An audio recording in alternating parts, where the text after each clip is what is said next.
আসসালামু আলাইকুম সবাইকে। আশা করি সবাই অনেক বেশি ভালো আছো। আজকে আমরা যেই বিষয়টি নিয়ে তোমাদের সামনে হাজির হয়েছি বা যেই চ্যাপ্টারটি নিয়ে আমরা আজকে আলোচনা করতে প্রস্তুত সেটা হচ্ছে আমাদের পদার্থবিজ্ঞান দ্বিতীয় অধ্যায় অর্থাৎ গতি নিয়ে। খুবই বেসিক এবং ফান্ডামেন্টাল একটা চ্যাপ্টার। আমরা জানি আমাদের অন্যান্য চ্যাপ্টারগুলো যদি ভালো করে বুঝতে হয় বা ভালো করে আয়ত্ত করতে হয় তবে অবশ্যই গতি চ্যাপ্টারটি নিয়ে আমাদের ভালো একটা দক্ষতা থাকতে হবে। তো চ্যাপ্টারটি আমরা শুরু করব এবং প্রত্যেকটি বিষয়ে সূক্ষ্মভাবে আমরা বোঝার চেষ্টা করব এবং ফিল করার চেষ্টা করব। ওকে, যখনই আমরা গতি নিয়ে আলোচনা করব সবার আগে আমাদের বোঝা উচিত গতি আসলে কয় ধরনের হতে পারে বা আমরা বিভিন্ন প্রকার গতি আসলে কিভাবে বুঝতে পারবো কোনটা কোন ধরনের গতি। তো আমি এখানে কয়েকটা গতির নাম লিখে রেখেছি। আমরা যদি খেয়াল করি সবার আগে আমরা যেটা দেখতে পাচ্ছি সেটা হচ্ছে সরল রৈখিক গতি, দেন চলন গতি, দেন ঘূর্ণন গতি, পর্যায়বৃত্ত গতি এবং স্পন্দন গতি। তা আমি যদি সরল রৈখিক গতির কথা বলি, এটা হচ্ছে সবচেয়ে সিম্পলেস্ট গতির একটা এক্সাম্পল। কিরকম? আমরা যদি কোনো বস্তুকে সরল রেখায় চলতে দেখি, লেটস সে একটা গাড়ি জাস্ট এখান থেকে শুরু করে সে সোজা পথে অর্থাৎ সরল রৈখিক পথে চলতেছে, তখন তার যে গতিটা সেটা হবে সরল রৈখিক গতি। অর্থাৎ অর্থাৎ কোনো বস্তুর গতি যদি সরল রৈখিক হয়, কোনো বস্তুর গতি যদি সরল রৈখিক হয়, বস্তুর গতি সরল রৈখিক হলে অর্থাৎ সোজা পথে হলে সেই গতিকে বলা হবে সরল রৈখিক গতি। সেকেন্ডলি, যেই গতিটা আমরা দেখতে পাচ্ছি সেটা হচ্ছে চলন গতি। সরল রৈখিক গতি এবং চলন গতির মধ্যে একটু ডিফারেন্স আছে। তো আমি যদি বলি লেটস সে আমার এই জায়গায় একটা গাড়ি চলছে, এইটা হচ্ছে গাড়িটার চলার ডিরেকশন বা তার যাওয়ার ডিরেকশন। এই গাড়িটার প্রত্যেকটি কণা আমি যদি খেয়াল করি, প্রত্যেকটি কণা এই বরাবর মুভ করছে বা এই দিক বরাবর যাওয়ার চেষ্টা করছে। যত টাইম যাবে কিছুক্ষণ পর গাড়িটা অবশ্যই সামনের দিকে আগাবে। আমি যদি বলি এই গাড়িটা সামনের দিকে আগাচ্ছে, বাট কোনোভাবে যদি তার ডিরেকশনটা চেঞ্জ হয়ে যায়, দ্যাট মিনস সে এইভাবে গেল, দেন এইভাবে গেল, দেন এইভাবে গেল। দেখো ফাইনাল পজিশন যেটা, এই ফাইনাল পজিশনটা এইটা যেই দিকে যাচ্ছে একদম ইনিশিয়াল পজিশনে সে একই ডিরেকশনে যদিও যাচ্ছিল, কিন্তু তার এই যে গতিটা সেটা সরল রৈখিক গতি না। যদিও ইনিশিয়াল ডিরেকশন এবং ফাইনাল ডিরেকশন সেম, কিন্তু মাঝখানের যে সময়টা সেই সময়ে এই বস্তুর কণাগুলো তার ডিরেকশনটা চেঞ্জ করে ফেলেছে। তার মানে যদি কোনো কণার এই যে কোনো কণার এই কণাটার ডিরেকশন এই দিকে, এই কণাটার ডিরেকশন এই দিকে, এই কণাটার ডিরেকশন এই দিকে, যদি ডিরেকশনটা চেঞ্জ হয় অর্থাৎ এই দিক থেকে যদি এই দিকে চেঞ্জ হয়ে যায়, তখন সেটা কোনোভাবে চলন গতি হবে না। তাহলে চলন গতি হওয়ার জন্য অবশ্যই কোনো একটা বস্তুর গতি যদি এমন হয়, যদি ওই বস্তুর প্রত্যেকটি কণা সময়ের সাথে সাথে একই দিকে যেতে থাকে, তাহলে এই গতিটা কেমন হবে? সাপোজ এই যে গাড়িটা এই দিকে যাচ্ছিল, কিছুক্ষণ পরে তার গতির দিকটা যদি এইরকম হয়, দেখো সে কিন্তু তার পজিশন চেঞ্জ করছে কিন্তু গতির দিকটা একই রেখেছে। দেখো প্রত্যেকটি কণা, এই কণা যদি তুমি চিন্তা করো এই দিকে পজিশন চেঞ্জ, এই দিকে পজিশন চেঞ্জ, এই দিকে পজিশন চেঞ্জ, একই দিকে, তার মানে ডিরেকশনের কোনো চেঞ্জ হচ্ছে না। ওই কারণে এই গতিটাকে বলা হবে চলন গতি। তাহলে চলন গতির বেসিক বা মেইন আইডিয়াটা কোথায়? কোনো বস্তুর প্রত্যেকটি কণা যদি সময়ের সাথে সাথে একই দিকে চলমান থাকে তখন তার গতিটা হবে চলন গতি। এইবার যদি ঘূর্ণন গতিতে যাই, এটাও একটা সিম্পলেস্ট গতির উদাহরণ। ঘূর্ণন গতি আমরা কিভাবে বুঝবো?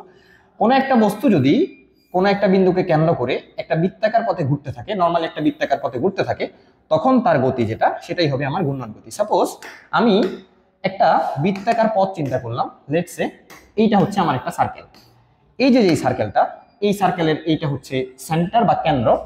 এবার এই বৃত্তাকার পথে আমার কোনো একটা বস্তু বা কোনো একটা গাড়ি এই বৃত্তাকার পথে চলমান রয়েছে। তার মানে গাড়িটার গতির ডিরেকশনটা যদি আমি একটু চিন্তা করি, এখান থেকে শুরু করে গাড়িটা এখান থেকে শুরু করে এই যে বৃত্তাকার পথ, এই বৃত্তাকার পথ হয়ে সে ঘুরে ঘুরে আবার আগের জায়গায় আসলো এবং সে কন্টিনিউয়াসলি তার এই গতিটা বজায় রেখেছে।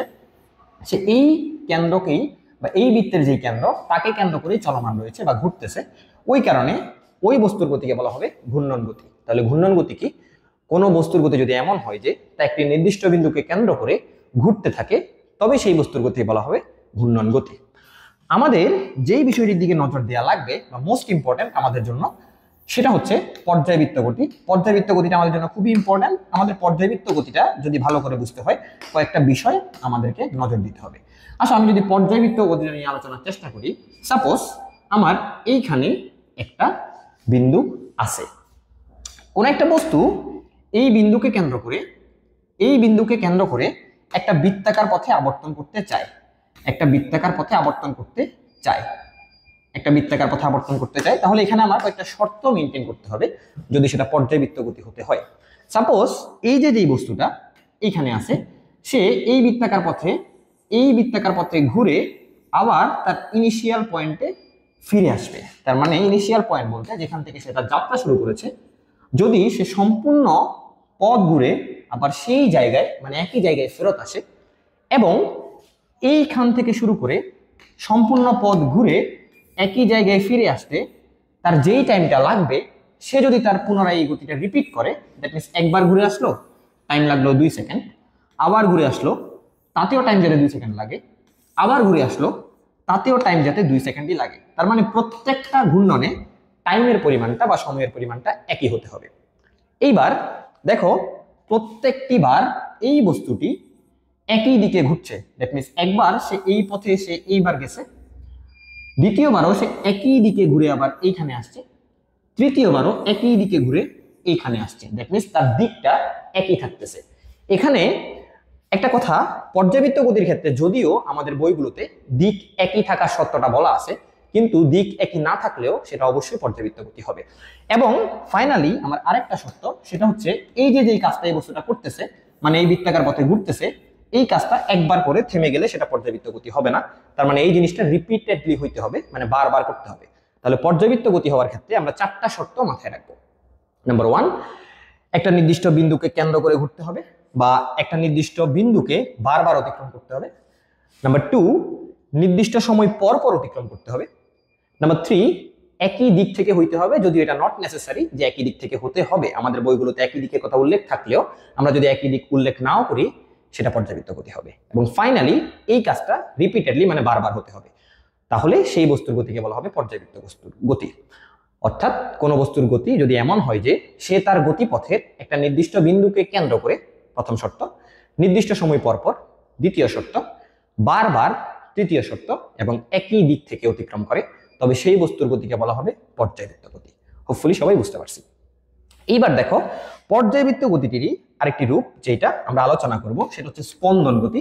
আমরা যদি পর্যায়বৃত্ত গতি বুঝি, স্পন্দন গতিটাও ইজিলি বুঝতে পারবো। আচ্ছা, আমি যদি তোমাদেরকে কয়েকটা উদাহরণ দেওয়ার চেষ্টা করি এই যে গতিগুলো বললাম, তাহলে জিনিসটা তোমাদের কাছে আরেকটু ক্লিয়ার হবে। সাপোজ সরল রৈখিক গতি, সরল পথে একটা গাড়ি চলছে, রাস্তায় একটা গাড়ি চলছে, তাহলে তার গতিটা হবে সরল রৈখিক গতি। সেকেন্ডলি চলন গতি। চলন গতির কেসটা একটু স্পেশাল, কারণ এই গতিটা, চলন গতির যে কেসটা, এই গতিটা নর্মালি আমাদের প্র্যাকটিক্যাল লাইফে আমরা তেমন একটা এক্সাম্পল দেখি না যে কোনো একটা গাড়ি তার ডিরেকশন চেঞ্জ ছাড়া, তার কণাগুলো ডিরেকশন চেঞ্জ ছাড়া এইভাবে চলতে পারে। ঠিক আছে। থার্ডলি ঘূর্ণন গতির যে ব্যাপারটা, ঘূর্ণন গতি হচ্ছে জাস্ট একটা বিন্দুকে কেন্দ্র করে ঘুরতেছে, যেমন আমাদের বৈদ্যুতিক পাখা, আমরা ফ্যানের কথা বলতে পারি, সেটার গতিটা হচ্ছে একটা ঘূর্ণন গতির উদাহরণ। পর্যাবৃত্ত গতির উদাহরণ যেটা আমাদের হতে পারে, পাখার গতি পর্যাবৃত্ত গতির উদাহরণ হতে পারে যদি সে 4টা শর্ত মেনটেন করে। এবং ফাইনালি স্পন্দন গতি যেটা, সেটাকে তুমি একটা দোলনার গতি বা ঘড়ির পেন্ডুলামের গতির সাথে চিন্তা করতে পারো। তো আমি স্পন্দন গতিটাতে যদি যাই, দেখো যদি কোনো বস্তুর গতি স্পন্দন গতি হতে হয় অবশ্যই তাকে আগে পর্যাবৃত্ত গতি হতে হবে। যে পর্যাবৃত্ত গতি হবে সে স্পন্দন গতি হবে। ওই কারণে বলা হয় সকল স্পন্দন গতি পর্যাবৃত্ত গতি। তার মানে স্পন্দন গতি হতে হলে পর্যাবৃত্ত গতি মাস্ট হওয়া লাগবে, কিন্তু সকল পর্যাবৃত্ত গতি স্পন্দন গতি না। নট নেসেসারি যে পর্যাবৃত্ত গতি হইতে হলে স্পন্দন গতি হতে হবে, কিন্তু স্পন্দন গতি হতে হলে তাকে অবশ্যই পর্যাবৃত্ত গতি হতে হবে। স্পন্দন গতিটা কি? ঠিক এই জায়গায় জিনিসটা তুমি চিন্তা করো, এইখানে যে বস্তুটা ছিল, এই বস্তুটা যদি এবার সম্পূর্ণ পাক না দেয়, মানে এইভাবে ঘুরে আবার আগের জায়গায় না আসে, সে যদি এইটা করে, সে এখান থেকে শুরু করবে, এখান থেকে শুরু করে ঠিক বিপরীত পাশে এই বিন্দুতে আসবে, এখানে তার যেই টাইমটা লাগবে, সাপোজ টি সময় লাগলো, এইখান থেকে সে উল্টো দিকে ব্যাক করে আবার আগের জায়গায় যাবে। দ্যাট মিনস সে এইখান থেকে আসার পর, অর্ধেক আসার পর ব্যাক করে আবার আগের জায়গায় যাবে। এইখানে আসতে যদি টি সময় লাগে, উল্টা পথে যেতেও তার টি সময়ই যদি লাগে, মানে একই সময় লাগে, তখন সেই বস্তুর গতিকে বলা হবে স্পন্দন গতি। তাহলে স্পন্দন গতির সংজ্ঞাটা কিরকম দাঁড়াচ্ছে? যদি কোনো বস্তুর গতি এমন হয় যে, অবশ্যই স্পন্দন গতি মেনশন করতে হলে তোমাকে পর্যাবৃত্ত গতির কথাটা মেনশন করতে হবে। তাহলে আমি সব প্রথমেই বলে নিব, স্পন্দন গতির সংজ্ঞা যখন দিব সেটা অবশ্যই পর্যাবৃত্ত গতি হতো। অর্থাৎ যদি কোনো পর্যাবৃত্ত গতি সম্পন্ন বস্তুর গতি এমন হয় যে এটি তার গতিপথের কোনো নির্দিষ্ট বিন্দুকে অর্ধেক সময় এক দিক থেকে এবং বাকি অর্ধেক সময় একই পথে তার বিপরীত দিক থেকে, মানে উল্টা পথে অতিক্রম করে, তবে সেই বস্তুর গতিকে বলা হবে স্পন্দন গতি। এই হচ্ছে আমাদের 5টা গতির উদাহরণ বা 5টা গতি কিভাবে আমরা চিনতে পারবো। আমরা ইজিলি 5টা গতি আইডেন্টিফাই করতে পারবো। ধন্যবাদ সবাইকে।